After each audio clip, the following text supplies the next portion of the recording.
Welcome to SH science academy. Last video में हमने बहुपद के बारे में पढ़ा। आज हम पढ़ेंगे बहुपद के प्रकार के बारे में।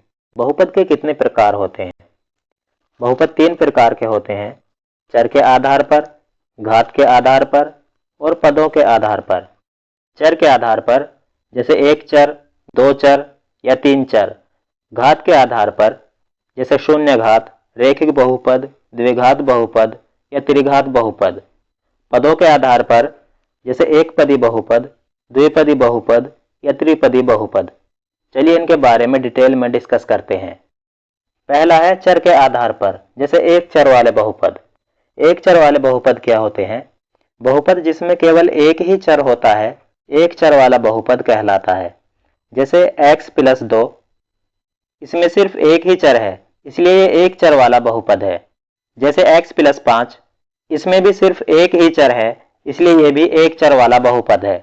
तो ऐसे बहुपद जिनमें सिर्फ एक ही चर होता है, उन्हें एक चर वाले बहुपद कहा जाता है। दो चर वाले बहुपद क्या होते हैं? ऐसे बहुपद जिनमें दो चर होते हैं, उन्हें दो चर वाले बहुपद कहा जाता है। जैसे x + y - 3, इसमें ये एक चर, ये दूसरा चर। क्योंकि इसमें दो चर हैं, इसलिए यह दो चर वाला बहुपद है। तो ऐसे बहुपद जिनमें दो चर होते हैं, उन्हें दो चर वाले बहुपद कहा जाता है। तीन चर वाले बहुपद क्या होते हैं? बहुपद जिनमें तीन चर होते हैं, उन्हें तीन चर वाले बहुपद कहा जाता है। जैसे x + 3y + 4z, इसमें ये एक चर, ये दूसरा चर और ये तीसरा चर।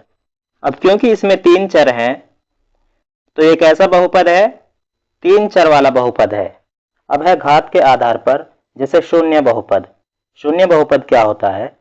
Px = 0 को शून्य बहुपद कहते हैं। रेखिक बहुपद क्या होता है? ऐसा बहुपद जिसमें चर की अधिकतम घात 1 हो, उसे रेखिक बहुपद कहा जाता है। जैसे x + 2, इसमें चर की अधिकतम घात कितनी है? 1 है, इसलिए ये रेखिक बहुपद है। जैसे 2x + 3x - 3, ये भी रेखिक बहुपद है। क्यों? क्योंकि 2x + 3x 5x - 3, इसमें चर की अधिकतम घात कितनी है? 1 है, इसलिए ये भी एक रेखिक बहुपद है। अगर मैं कहूँ x3 + 1, क्या ये भी रेखिक बहुपद है? नहीं, क्योंकि इसमें चर की अधिकतम घात 3 है, इसलिए ये रेखिक बहुपद नहीं है। इसलिए ये रेखिक बहुपद नहीं है। इसका व्यापक रूप ax + b है, जहां a 0 के बराबर नहीं है। तो ऐसा बहुपद जिसमें चर की अधिकतम घात 1 हो, उसे रेखिक बहुपद कहा जाता है। द्विघात बहुपद क्या होता है? ऐसा बहुपद जिसमें चर की अधिकतम घात 2 हो, उसे द्विघात बहुपद कहा जाता है। जैसे x2 - 2, इसमें x की अधिकतम घात 2 है, इसलिए ये द्विघात बहुपद है। जैसे -t2 = √3t + 2, इसमें चर की अधिकतम घात कितनी है? 2 है, इसलिए ये भी एक द्विघात बहुपद है।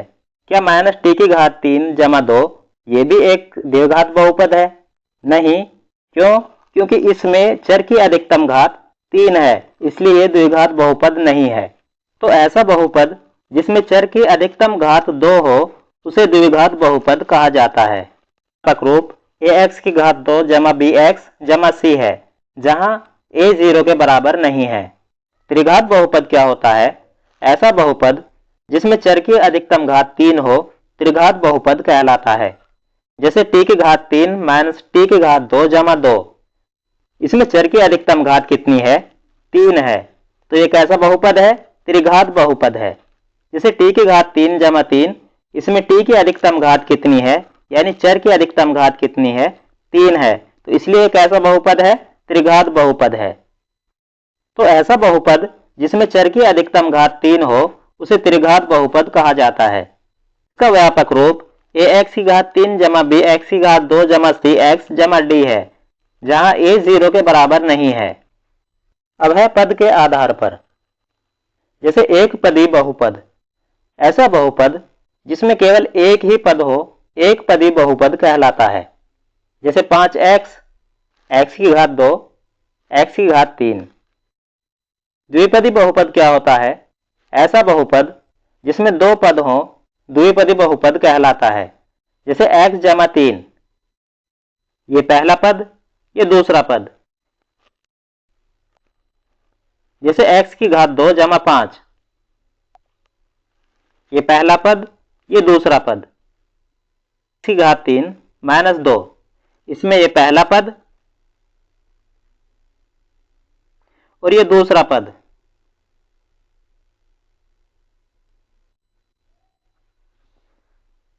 तो ऐसा बहुपद जिसमें दो पद हों द्विपदी बहुपद कहलाता है।